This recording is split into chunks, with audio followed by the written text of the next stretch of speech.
Here's how to fork code on GitHub.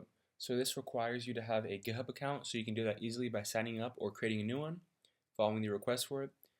And then basically what forking is that it's basically creating your own version of the code. It's your own copy of it, giving credits to the owner.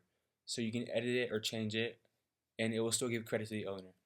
Now the benefits of this are, instead of copying and pasting it onto a site and creating your own proxy for it, you can do this because a lot of sites connect with GitHub, so you can just put in the repository easily.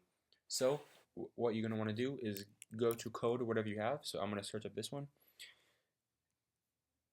and then as you see, it shows all this code right here. Now to fork it, there's going to be a button right here that says edit, and it says fork this repository and edit the file. Now you're going to press fork this repository, and then you're going to choose a repository name.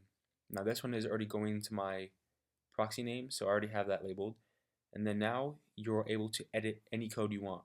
So let's say I want to remove this, then you press commit changes, and then it will you can do a commit message. It does one for you, update index.html, and then when you're done with that, you press propose changes, and it will change everything. So that's how to fork any code.